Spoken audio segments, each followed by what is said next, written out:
Hello guys, नमस्कार। आप सभी का स्वागत है अपने चैनल शिवनाथ सिजी व्यापम हब पर। मेरा नाम है विभोर कुमार श्रीवास्तव और आज हम देखने वाले हैं सीटेट एग्जाम 2016 में आए हुए पेपर 1 जो वर्ग 3 का होता है उसमें मैथ के सॉल्यूशन। हम इसमें सारे जो हमारे कैलकुलेटिव क्वेश्चन है ना वो देखेंगे, ठीक है। तो देखो, पहला क्वेश्चन क्या है कि यदि मूलधन आधा कर दिया जाए, दर दुगनी कर दिया जाए और समय अचर रखा जाता है, मतलब समय सेम रहे, तब पुराने एसआई और नए एसआई का अनुपात क्या होगा। देखो, हमको अनुपात पूछा है, एसआई पूछ लिया तो हम एसआई जानते हैं ना कि एसआई क्या होता है, P into R into T upon 100। तो ये पुराना हो गया। देखो, पहले पुराना रखना है ना, फिर नया रखना है। तो नया हमको क्या बता दे रहा है कि यदि मूलधन आधा कर दिया जाए तो मतलब P को हाफ करना है, तो P/2 हो गया, इंटू रेट को क्या कर दिया है, रेट को 2 गुना कर दिया तो 2r कर दिया है, और टाइम सेम है तो टाइम ये हो गया, इंटू 100। 100 किस लिए, परसेंटेज के लिए, ठीक है। तो देखो, आप इस 100 से अगर इस 100 को काटोगे, इस 2 से इस 2 को काट दो, और ये PRT ये PRT सब कट गया, तो मतलब रेशियो कितना निकल के आ गया, रेशियो निकल के आ गया 1:1, और यही आपका सही आंसर, ऑप्शन नंबर बी आपका सही आंसर है, ठीक है। नेक्स्ट क्वेश्चन देखते हैं, क्वेश्चन नंबर 2। क्वेश्चन नंबर 2 है हमारा कि एक घन फुट मिट्टी का माप 50 kg है, यदि 5 फीट लंबा, 4 फीट चौड़ा और 3 फीट गहरा बगीचा भरना हो तब मिट्टी की आवश्यकता कितनी होगी। तो देखो, यहाँ पे हमको क्या बता दिया, 4 फीट चौड़ा, 3 फीट गहरा और 5 फीट लंबा, मतलब हमको एक वॉल्यूम मिल जाएगा वहां पे, है ना। या तो एक क्यूब जैसा होगा या फिर स्फीयर जैसा होगा, है ना, स्फीयर जैसा होगा, या फिर आपका क्यूबाइड जैसा होगा, ऐसे ही किसी शेप में बना होगा। तो मतलब हमको यहाँ पे कौन सा लगाना पड़ेगा, हमको वॉल्यूम निकालना पड़ेगा कि वो गहराई है जो वो कितनी है। तो वॉल्यूम किससे निकालोगे आप, वॉल्यूम निकालोगे आप length into breadth into height. तो यहाँ से आपको वॉल्यूम निकल जाएगा। देखो क्या क्या है, 5 है, 4 है और 3 है। तो यहाँ से आपका वॉल्यूम कितना निकल के आया, यहाँ से वॉल्यूम आपका 5 4 3 ही है ना, हाँ 5 4 3 है। तो यहाँ से आपका वॉल्यूम कितना निकल के आ गया, ये हो गया आपका 5 4 20 20 और ये 60 निकल के आ गया, 60 निकल के आया। अब एक बात बताओ, ये 60 क्या है, 60 आपका क्या है, 60 घन फुट निकल के आ गया आपका, और एक घन फुट मिट्टी का माप 50 किलो है। तो देखो, हमको 60 की आवश्यकता है, एक में कितना है, 50 किलो है, तो हमारे पास कितना निकल के आ गया, 3000। लेकिन क्या 3000 हमारे पास ऑप्शन में है, नहीं है। ऑप्शन में है हमारे पास ऑप्शन नंबर डी, कुंटल। क्यों, तो देखो हमको पता है ना कि 3 किलो को अगर आप 100 किलो से डिवाइड, 1 किलो में कितना होता है, 1 किलो में आपका 100 किलो होता है। तो ये देखो 2 जीरो आप काटो तो 30 कुंटल आपका सही आंसर निकल के आ जाएगा। क्या निकल के आ जाएगा, 30 कुंटल। तो यही हमारा सही आंसर, ऑप्शन नंबर डी, ठीक है। चलिए नेक्स्ट क्वेश्चन देखते हैं, क्वेश्चन नंबर 3।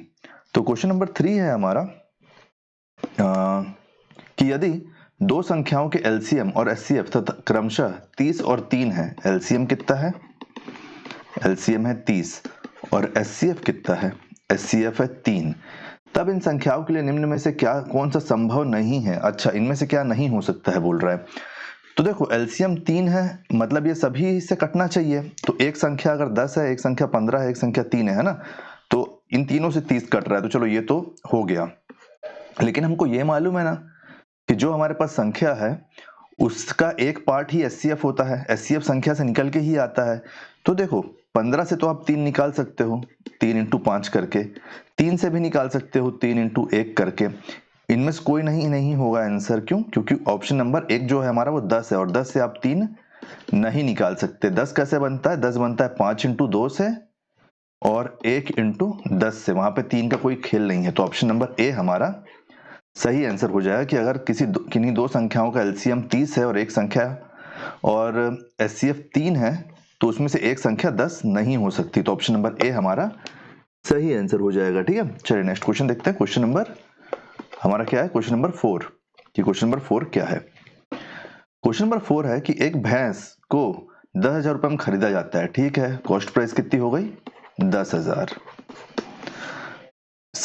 तथा एक साल में दूध बेचने से 10,000 मिलता है, ठीक है। तो ये 10,000 हमको क्या मिला है, अर्निंग है, अर्निंग है किसकी, एक साल की, अर्निंग है एक साल की। एक साल बाद भैंस को 9,000 में बेच दिया जाता है, तो मतलब हमारा सेलिंग प्राइस क्या निकल के आ गया, 9,000 ना, 9,000 में बेचा गया है, 9,000 में बेच दिया जाता है। लाभ या हानि प्रतिशत निकालना है। देखो, आप में से कुछ लोग क्या बोलोगे मालूम, कि जो अर्निंग है हम इसको ऐड नहीं करेंगे, हम केवल कॉस्ट प्राइस और सेल्स प्राइस में खेल करेंगे।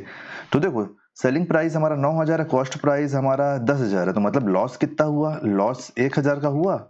और 1,000 को अगर आप इसमें परसेंट में निकालोगे तो 10% का लॉस आएगा। लेकिन क्या आपके पास लॉस का ऑप्शन है?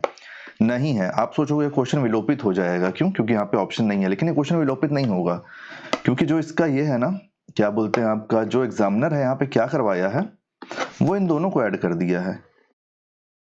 वो इन दोनों को ऐड कर दिया, किसी को इसको अर्निंग को, और आपका जो ये है ना अपना क्या बोलते हैं सेल्स प्राइस, इन दोनों को ऐड कर दिया है। तो यहां से इसका जो न्यू सेलिंग प्राइस वो माना है, न्यू सेलिंग प्राइस माना है प्रॉफिट के साथ, न्यू सेलिंग प्राइस माना है जिसमें वो सेलिंग प्राइस और प्रॉफिट को ऐड कर दिया। तो ये कितना हो गया? ये हो गया इसके हिसाब से 19,000। कितना हो गया? 19,000 हो गया है। और जब आपके पास कॉस्ट प्राइस 10,000 है तो आपके पास प्रॉफिट बनेगा, प्रॉफिट बनेगा तो परसेंटेज भी प्रॉफिट में आएगा। प्रॉफिट कितने का बना यहां से? 9,000 का। परसेंटेज के लिए 100 हो गया। और आपके पास कॉस्ट प्राइस क्या है? 10,000। तो ये 4 0 कटा। तो मतलब आपको 90% लाभ निकालने के लिए वो बोल दिया यहाँ पे कि 90% लाभ हुआ है हमको। वो इस तरीके से इस क्वेश्चन को लिया है, जहां पे वो अर्निंग को भी ऐड कर दिया है। किसको ऐड कर दिया है? अर्निंग को भी ऐड कर दिया। इसलिए अगर आपको क्वेश्चन लग रहा है कि विलोपित भी हो जाएगा, तो भी आपको क्वेश्चन सॉल्व करना है। जितने भी आपको लॉजिक पता है उन सभी लॉजिक्स हैं, और दिमाग ठंडा रखना है। नेक्स्ट क्वेश्चन है हमारा क्वेश्चन नंबर 5। तो देखो, जब भी ऐसा क्वेश्चन आता है तो हम यहाँ पे बॉड मास लगाते हैं। क्या लगाते हैं? बॉड मास। बॉड मास, जिसमें बी होता है ब्रैकेट, ओ होता है ऑर्डर, डी होता है डिवाइड, एम होता है मल्टीप्लाई, ए होता है ऐड, और एस होता है सब्सट्रैक्ट। अब आप एक चीज देखो, ये है 12 माइनस 2 इंटू 5, ये हो गया प्लस, ये है 5/2 माइनस 1, फिर ये यहाँ पे इतना हुआ। आप इस ब्रैकेट को सॉल्व कर लो। मैं इस ब्रैकेट को यहाँ से डायरेक्ट सॉल्व कर देता हूँ, तो मेरे पास यहाँ से निकल के आगे आ जाएगा, यहाँ से मेरे पास निकल के आ जाएगा, यहाँ चले जाएगा 2 तो एलसीएम हो गया, यहाँ चले गया 2, 2 इससे माइनस हुआ तो यहाँ निकल के आ गया मेरे पास 3/2। ये प्लस में है, फिर देखो क्या है, ये मल्टीप्लाई है, पहले मल्टीप्लाई सॉल्व होगा तो मल्टीप्लाई मैं सॉल्व कर लेता हूँ, ये हो जाएगा 10। यहाँ पे क्या है 12 माइनस 2। पहले क्या होता है? पहले होता है ऐड। तो पहले ऐड होता है तो मैं इन दोनों को ले लेता हूँ, इस 10 को आपको समझाने के लिए, ठीक है। पहले ऐड होता है तो मैं इसको इधर ले आता हूँ, इस 10 को मैं पीछे खसका देता हूँ। यहाँ से पेन कैसे नहीं चला? हाँ चल गया, 1 मिनट ना। देखो फिर ये यहाँ पे क्या हुआ है, यहाँ पे हो गया 24, 24 और 3 कितना हो गया? 27, 27/2 माइनस 10। यहाँ से क्या निकल के आ गया? यहाँ 2 चले गया, ये हो गया 7/2। 7/2 ऑप्शन में है, ऑप्शन नंबर सी आपका सही आंसर हो जाएगा। क्यों? क्योंकि 2 into 3 आप करोगे तो क्या हो जाएगा? 6, 2 3 6 प्लस 1 7, तो 7/2 आपका सही आंसर है, ठीक है। जिसको आप 3 1/2 भी लिख सकते हो, और अगर 3.5 भी आंसर होता तो वो भी आपका आंसर हो सकता था। नेक्स्ट क्वेश्चन देखते हैं, क्वेश्चन नंबर 6। क्वेश्चन नंबर 6 है कि निम्नलिखित में से कौन सी संख्या अपरिमेय है? तो देखो, परिमेय संख्या क्या होती है? परिमेय संख्या वो संख्या होती है जिसको आप p/q के फॉर्म में लिख सकते हो, और इस जगह पे जो आपका डिनोमिनेटर है q, डिनोमिनेटर लिख देता हूं मैं यहाँ पे, जो आपका डिनोमिनेटर है वो इक्वल टू नहीं हो सकता है 0 के, मतलब वो 0 नहीं होना चाहिए, ठीक है। और उसको p और q के फॉर्म में अपन लिख सकते हो। देखो जो ऑप्शन नंबर ए है हमारा, ये क्या है? 3.33 और जाते जा रहा है, तो क्या मैं यहाँ पे इसको लिख सकता हूँ? मैं इसको 3 लिख सकता हूँ ऊपर, और नीचे 100 लिख सकता हूँ। फिर यहाँ ये जितना बढ़ते जाएगा मैं यहाँ 0 बढ़ाते जाऊंगा, तो ये मेरा p/q के फॉर्म में आ गया। सेकंड क्या है? देखो सेकंड है हमारा 5.6363, ठीक है। अगर मैं इसको लेता हूँ तो मैं इसको 5 लिख सकता हूँ, मैं 6 लिख सकता हूँ, 3 लिख सकता हूँ, ठीक है। नीचे मैं 100 लिखूंगा, इधर ये जितना पॉइंट के बाद है उसको अपन यहाँ से बढ़ा सकते हैं। तो ये दोनों हमारा परिमेय संख्या है। हमसे पूछ रहा है कि अपरिमेय संख्या कौन सी है, तो हमको सॉल्व कौन सा करना पड़ेगा? ऑप्शन नंबर सी और ऑप्शन नंबर डी, ये दो हमको सॉल्व करना पड़ेगा। तो हम सॉल्व कर लेते हैं। देखो आप मेरे को एक बात बताओ, हम कुछ कुछ प्रॉपर्टी पढ़ते हैं, 8वीं में पढ़े होगे शायद आप, 8वीं 9वीं में। यहाँ पे क्या है? 18 माइनस 1/2। आप एक बात बताओ, क्या मैं इसको, यहाँ पे 2 है तो क्या मैं इसको 9 स्क्वायर नहीं लिख सकता? ये 1/2 है, क्या मैं इसको स्क्वायर में लिख सकता हूँ? पहली बात तो मैं इसको स्क्वायर में लिख नहीं सकता, दूसरी बात कि ये माइनस में तो मेरे को इसको नीचे ले जाना पड़ेगा। माइनस 1/2 है ना ये, तो अपन इसको 18 ले लेते हैं, ये 1/2। ये कैसे हुआ है? ये इस प्रॉपर्टी से हुआ है कि अगर a की पावर -n है तो ये a, अपन इसको बटे में ले जाएंगे डिवाइड में, और ये पॉजिटिव हो जाएगा। ये प्रॉपर्टी है, ठीक है। आप एक बात बताओ, इसको मैं अगर ब्रैकेट खोलता हूँ तो दोनों मल्टीप्लाई हो जाएगा, तो ये कट जाएगा, तो यहाँ से निकल के 9 इंटू 1/18 है, तो इस 18 को मैं क्या करूं? क्या मैं इसको पॉजिटिव लिख सकता हूँ? इसकी वैल्यू कुछ भी हो सकती है, ये और वैल्यू पॉइंट में आएगा, ये पॉजिटिव वैल्यू नहीं बनेगी, है ना, ये पॉइंट में वैल्यू आएगी। तो ऑप्शन नंबर सी ही हमारा सही आंसर है कि ऑप्शन नंबर सी अपरिमेय संख्या है। ठीक है, आप इसका स्क्रीनशॉट लो, मैं इसके बाद आपको ऑप्शन नंबर डी सॉल्व करके दिखाऊंगा। ले लिया स्क्रीनशॉट, अब हम ऑप्शन नंबर डी सॉल्व कर लेते हैं। एक मिनट, यहाँ पे हो जाएगा क्या? मैं करके देखता हूँ, अगर नहीं होगा तो फिर वो कर लेंगे, रिमूव कर लेंगे, ठीक है, इरेज कर लेंगे। इसको देखते हैं, देखो मेरे पास यहाँ 256 है, यहाँ 1/4 है, इंटू 16 है, माइनस 1/4 है यहाँ पे। आप एक बात बताओ मेरे को, मैं इस 256 को क्या लिख सकता हूँ? और अगर आपका दिमाग काम कर रहा हो तो मैं इस 256 को और क्या लिख सकता हूँ? क्या मैं इसको 4 क्यूब नहीं लिख सकता? 1/4, ये माइनस में तो यहाँ पे बताते नहीं वाला प्रॉपर्टी, तो ये 1/16 1/4 ऐसा हो जाएगा। तो इस 4 से ये 4 कट जाएगा, इतना हुआ। तो मेरे पास यहाँ क्या बचा? 4 इंटू 1 ये मेरे पास 16 है, तो क्या इस 16 को मैं 2 का पावर 4 नहीं लिख सकता? और यहाँ 4 तो मैं इन दोनों को भी काट दूंगा, तो मेरे पास यहाँ से क्या निकल के आ जाएगा? 4/2 निकल के आ जाएगा, ये 2/1 हो जाएगा। हो जाएगा कि नहीं होगा? तो ये भी परिमेय संख्या बन गई। तो आप इसका स्क्रीनशॉट ले लो, ऑप्शन नंबर सी हमारा सही आंसर है। ठीक है, चलिए नेक्स्ट क्वेश्चन देखते हैं, क्वेश्चन नंबर 7। क्वेश्चन नंबर 7 भी एक अच्छा क्वेश्चन है। क्वेश्चन नंबर 7 हमारा बोल रहा है, इसके पहले के जितने भी वीडियो में बनाया हूं ना पेपर के सॉल्यूशन, उन सब का जो प्लेलिस्ट है उसका लिंक मैं आपको डिस्क्रिप्शन में दे दूंगा, आप चेक कर लेना, और वीडियो के लास्ट में भी है उसको भी चेक कर लेना। और आप चैनल पे भी आओ, चैनल पे भी प्रैक्टिस सेट चल रहे हैं और PYQ चल रहे हैं, तो उससे भी आपकी हेल्प हो जाएगी। देखो यहाँ पे हमसे पूछ रहा है कि एक कक्ष में 20 फीट लंबा, अच्छा एक कक्ष है, वो 20 फीट लंबा है, 15 फुट चौड़ा है तथा 12 फुट ऊंचा है, और वहां 60 छात्र बैठ सकते हैं। यदि एक छात्र को 50 घन फीट स्वच्छ हवा की आवश्यकता है, तब आवश्यकता से अधिक या फिर कम कितनी हवा है? आप एक बात बताओ मेरे को, अगर रूम खाली है तब भी रूम में हवा है, तो पहले हम रूम को देख लेते हैं ना कि रूम में कितनी हवा समा सकती है। तो हमको वॉल्यूम निकालना पड़ेगा। वॉल्यूम के लिए मैं आपको क्या फॉर्मूला बताया था? L into B into H. हम वॉल्यूम निकाल किसका रहे हैं? आप कमरा देखियो ना, क्यूब के साइज का होता है, तो आप उसी का समझ लो, ठीक है। तो देखो वॉल्यूम निकालने के लिए आपको क्या करना पड़ेगा? 20 इंटू 15 इंटू 12, इतना करोगे आप, है ना। इसके बाद क्या होगा? इसके बाद आप वॉल्यूम कितना हो जाएगा? ये देखो, ये हो जाएगा 3000 यहां से, अरे 3000 नहीं 300, सॉरी, ये हो जाएगा यहां से 300 और इंटू ये है 12, है ना, तो मतलब ये कितना हो जाएगा? 3600। ये पूरा टोटल मल्टीप्लाई अगर आप इसको करोगे तो यहाँ से 3600 निकल के आ जाएगा, 3600। अब आप एक बात बताओ मेरे को, 3600 निकल के आया। बच्चे कितने हैं? बच्चे हैं 60, ये दिया है ना, 60 बच्चे हैं। चाहिए कितना? 50, तो ये कितना निकल के आएगा? यहाँ से निकल के आएगा 3000। हमसे पूछ रहा है कि कम या ज्यादा। 3600 में से 3000 को घटा दोगे तो क्या निकलेगा? 600। 600 घन फीट हवा हमारे पास ज्यादा है, 600 घन फीट हमारे पास हवा ज्यादा है। यही ऑप्शन नंबर सी आपका सही आंसर हो जाएगा यहाँ से। ठीक है, नेक्स्ट क्वेश्चन देखते हैं, क्वेश्चन नंबर 8 कि क्वेश्चन नंबर 8 क्या है। क्वेश्चन नंबर 8 है हमारा कि एक संख्या वाला क्वेश्चन है, बहुत इजी क्वेश्चन है। यदि एक संख्या का 60.25% है, तो नीचे जीरो लग जाएगा, इक्वल टू 964 है। आप इस बात को हमेशा ध्यान रखना कि पॉइंट है और परसेंटेज है, तो कंफ्यूज मत होना। इस पॉइंट को जब मैं काटूंगा तो क्या मैं इसको ऐसा नहीं बोल सकता, क्योंकि एक 100% का है और एक 100 आपका पॉइंट का है। इधर क्या है? इधर है 964 इतना हो गया। अब देखो ये कैसे, इसको बस अब काटना है कि हम इसको किस अरेंजमेंट से काटें। अगर मैं इसको 5 से काटता हूं, इसको 5 से काटता हूं, तो 2 बार में 0 बार में जाएगा, ये जाएगा 1 बार में, 2 बार में सॉरी, और फिर क्या होगा? 1 बार में, 2 बार में, फिर 1 बार लगेगा 0, और फिर जाएगा आपका ये 5 बार में, 1205 हुआ है ना। फिर अपन इसको आगे काटेंगे तो ये जाएगा आपका 2 बार में, 4 बार में, 1 बार में, और ये चले जाएगा आपका कितने बार में? 4 बार में। ये 4 को आप इधर ले जाओ मल्टीप्लाई करने, ये 4 ऊपर मल्टीप्लाई करने चले जाएगा, ठीक है।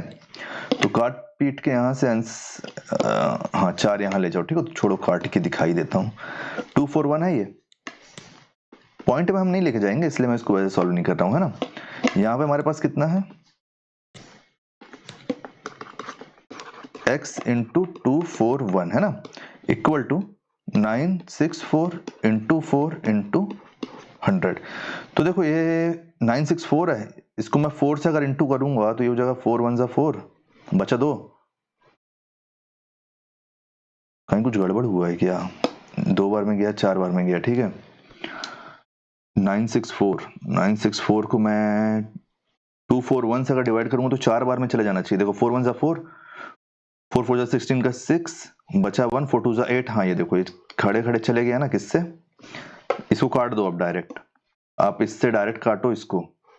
कितने बार में कट जाएगा ये कट जाएगा 4 बार में। 4 4 16, 16 और 100 1600, 16 और 100 1600 आपका सही आंसर निकल के आ जाएगा यहाँ से। x की वैल्यू ये 4 बार में गया है ना, ये 4 बार में 1600 आपका निकल के आ जाएगा। ऑप्शन नंबर डी आपका सही आंसर हो जाएगा, ठीक है। चलिए नेक्स्ट क्वेश्चन देखते हैं, क्वेश्चन नंबर 9। क्वेश्चन नंबर 9 है हमारे यहाँ पे फ्रैक्शन है क्वेश्चन। देखो 1 प्लस, डायरेक्ट यहीं पे सॉल्व कर लेके, देखो ये गया इससे इंटू हुआ 2 और इससे ऐड हुआ तो ये कितना हो गया 3/2। 3/2 हुआ यहाँ तक, हाँ 3/2 हुआ। ये 3/2 हुआ। अगर मैं ये हमारे पास फ्रैक्शन है यहाँ पे, इसको मेरे को पलट के लिखना पड़ेगा। पलट के लिखूंगा तो क्या हो जाएगा, ये हो जाएगा 2/3। ये 2/3 हो जाएगा। 3/2 को अगर मैं पलटूंगा तो फिर क्या होगा, देखो 3 1 3, 3 2 5, तो ये कितना निकल के आ जाएगा यहाँ से 5/3। फिर मेरे पास यहाँ पे फ्रैक्शन है, मेरे को उसको पलटना पड़ेगा तो ये कितना हो जाएगा, ये हो जाएगा 3/5 पूरा। ये सब कुछ नहीं है ना। अब यहाँ पे देखो 5 1 5, 5 + 3 8, तो 8/5 हमारा सही आंसर निकल के आ जाएगा यहाँ से। तो ये जितने भी क्वेश्चन लगते हैं ना कि बहुत कठिन होंगे, उतने रहते नहीं है। 8/5 ही है ना, कहीं मैं गलत तो नहीं लिख दिया? एक मिनट रुको, हाँ 8/5 आपका सही आंसर हो जाएगा, 8/5। चलिए नेक्स्ट क्वेश्चन देखते हैं। कई क्वेश्चन में आपको पेन भी नहीं उठाना पड़ेगा, बस आप कैलकुलेट कर लोगे। मैं समझा रहा हूं, करके लिख के बताया आपको ये लो क्वेश्चन। नेक्स्ट क्वेश्चन देखते हैं, क्वेश्चन नंबर 10। क्वेश्चन नंबर 10 है हमारा, भारत में एक स्थान पर 75 डिग्री ई है, ठीक है, तथा उस स्थान पर वर्तमान समय 8 AM है। इस स्थान पर वर्तमान समय 8 AM है, 8 AM मतलब मॉर्निंग। तब ग्रीनविच 0 डिग्री पर है, तब ग्रीनविच 0 डिग्री पर है। तब ग्रीनविच 0 डिग्री, तब ग्रीनविच में उस क्षण क्या समय होगा? अच्छा, ग्रीनविच का हमको बताया कि 0 डिग्री, उस समय ग्रीनविच पर क्या समय होगा हमसे पूछ रहे। तो आप एक बात पहले याद रखो कि ग्रीनविच में समय पीछे रहता है, ठीक है। जैसे अगर इंडिया में मतलब मान लो ग्रीनविच में 12 बजा है ना, तो उसके बाद का टाइम होगा इंडिया में, मतलब 1 2 3 जो भी हमारे क्वेश्चन के हिसाब से है, ऐसा रहता है। इस बात को आप याद रखना। तो हमको यहाँ पे क्या बता दिया है कि 1 डिग्री ई का मान है 4 मिनट। 1 डिग्री ई का मान क्या है, 4 मिनट। हमारे पास यहाँ पे 75 डिग्री ई है, मतलब हमारे पास यहाँ पे कितना मिनट का मान दिया हुआ है? हमारे पास यहाँ पे मान दिया हुआ है कितना हुआ, 75 75 150 300 मिनट का मान दिया है। अब अगर मैं, और इस समय टाइम 8 AM हो रहा है, ठीक है। अब क्या ये 75 डिग्री ई में 8 AM हो रहा है ना, हमको 0 डिग्री ई पे निकालना है, 0 डिग्री पे। तो देखो इस 300 को अगर मैं 60 से डिवाइड कर दूंगा तो क्या मैं ऐसे ये नहीं बोल सकता कि मेरे पास ये कितना घंटा है, 5 घंटा है, 5 घंटे निकल गए हैं यहाँ से, क्योंकि मैं मिनट को डिवाइड कर दिया हूँ। बोल सकता हूँ ना। अब आप एक बात बताओ मेरे को, मैं आपको एक बात बताया ना कि 8 AM इधर हुआ है और ग्रीनविच में टाइम पहले होगा। ये 75 डिग्री है, मेरे को 0 डिग्री का मान चाहिए। यहाँ पे आपको क्लियर कट कर दिया है। अगर आपको नहीं भी मालूम है तब भी आपको ये मालूम है ना कि 75 से 0 जाने के लिए क्या करना पड़ेगा, माइनस करना पड़ेगा। तो इस 5 घंटे को आप यहाँ से माइनस कर दो। आप इस 5 घंटे को यहाँ से माइनस करोगे तो आपके पास 3 AM का टाइम आ जाएगा, जो कि आपका सही आंसर हो जाएगा। क्या हो जाएगा, सही आंसर। तो ऑप्शन नंबर ए आपका सही आंसर हो जाएगा, ठीक है। चलिए नेक्स्ट क्वेश्चन देखते हैं, क्वेश्चन नंबर 11। कहीं कोई डाउट होगा तो पूछ लेना। 16 मजदूर एक काम को 10 दिन में पूरा कर सकते हैं, 20 मजदूर उसी काम को कितने दिन में पूरा करेंगे? इसके लिए एक ही फॉर्मूला है, man into day upon work equal to, ये हो गया पुराना, नए लोग, नया दिन, नया काम, बस और कुछ मत करो।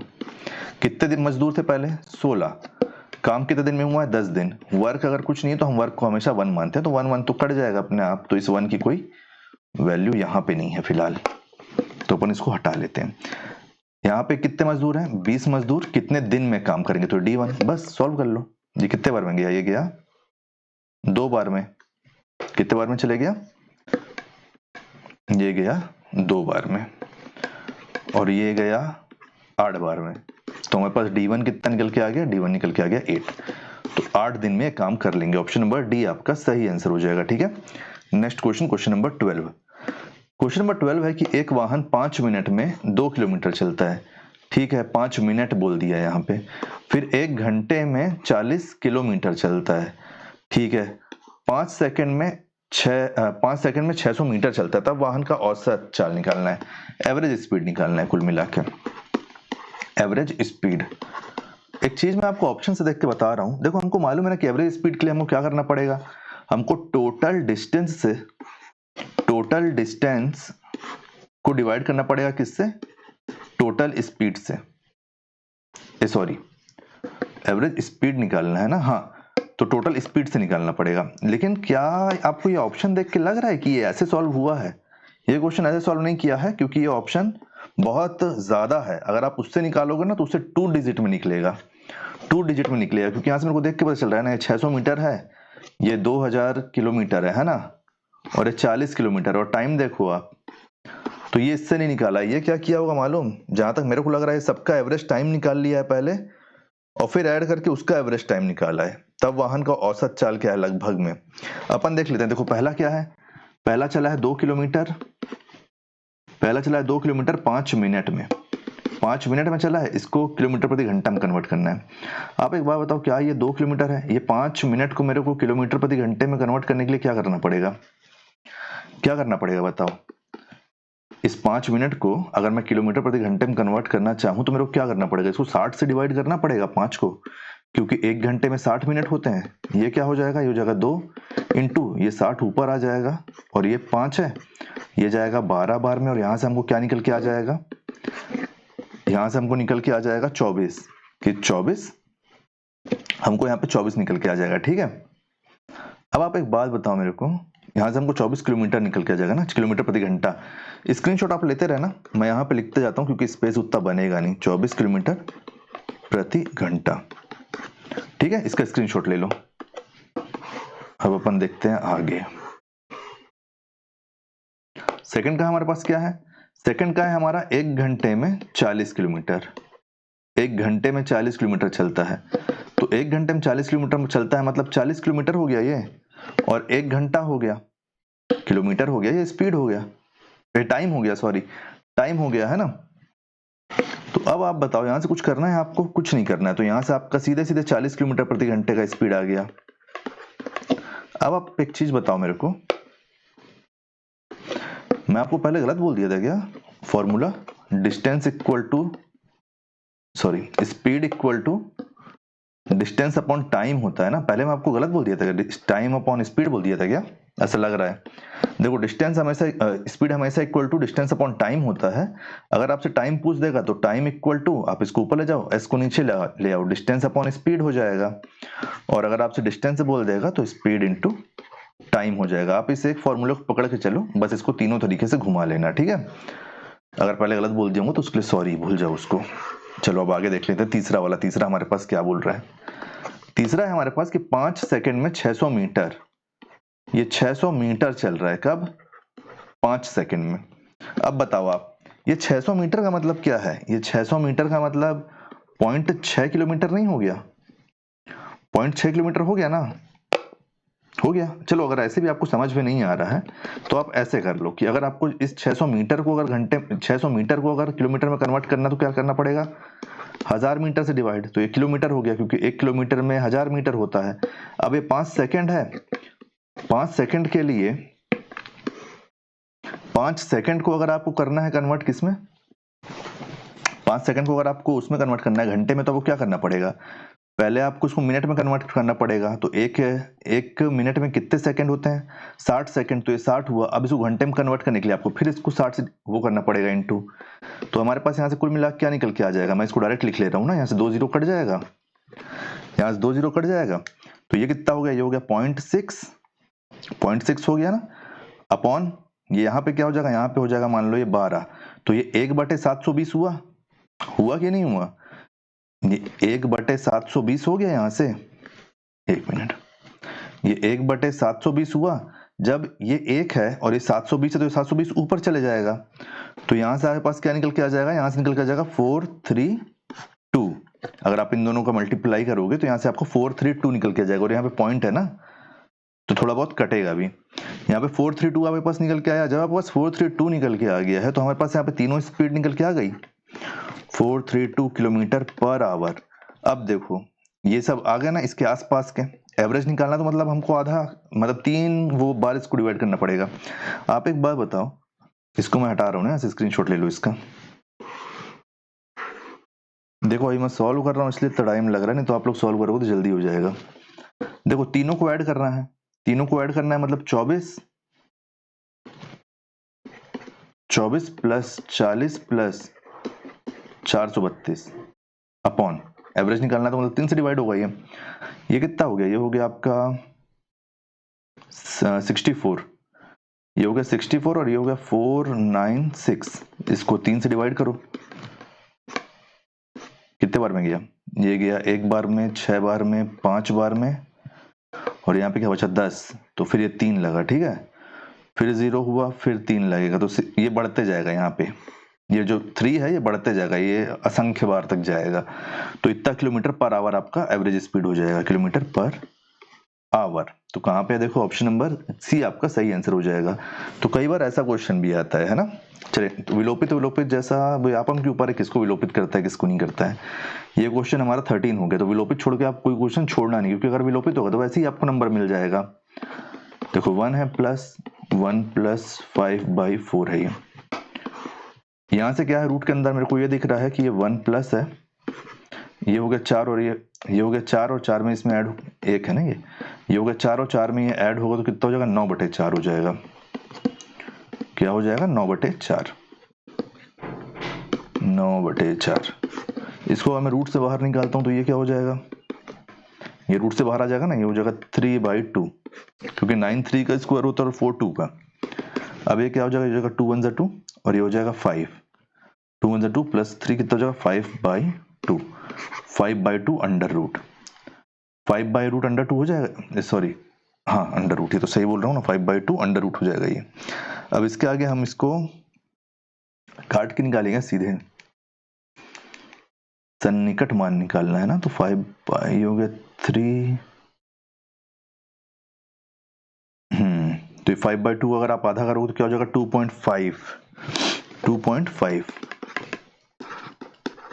2.5 हो जाएगा ये रूट में।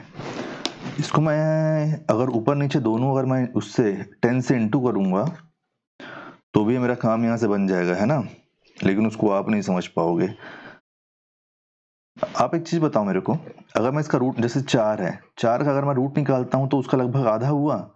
अगर मैं 9 का रूट निकालता हूं तो ये भी लगभग इसका आधा हो जाएगा। और ये 4 जो है 5 जो है सॉरी 2.5 जो है वो छोटी संख्या है, तो छोटी संख्या में और छोटा होगा मान, छोटी संख्या में मान और छोटा होगा, है ना। तो ये लगभग कितना निकल के आ जाएगा, अगर मैं इसका रूट निकालूंगा तो ये लगभग निकल के आएगा 1.58 और इसके आगे कुछ आएगा। तो 1.58 के आसपास कोई आंसर है क्या ऑप्शन में, 1.58 ऑप्शन नंबर बी आपका सही आंसर हो जाएगा, ठीक है, कि 1.58 आपका सही आंसर होगा यहाँ से। नेक्स्ट क्वेश्चन देखते हैं, क्वेश्चन नंबर 14। क्वेश्चन नंबर 14 है कि 5 संख्याओं का औसत 80 है। तो 5 संख्याओं का औसत 80 है, तो मतलब टोटल कितना हो गया, टोटल हो गया 400। यदि इसमें से एक संख्या को हटा दिया जाए तब औसत 90 हो जाता है। तो मतलब हमको 4 संख्या का औसत 90 दे दिया है, 4 संख्या का औसत हो गया 90, मतलब ये कितना होगा टोटल 360। तो मतलब जो संख्या हटाया वो क्या है, 40। ऑप्शन नंबर बी आपका सही आंसर। आप जब प्रैक्टिस में रहोगे ना तो क्वेश्चन आप पढ़ते जाओगे, आपसे बनते जाएगा, आपको सॉल्व करने का जरूरत नहीं पड़ेगा, ठीक है।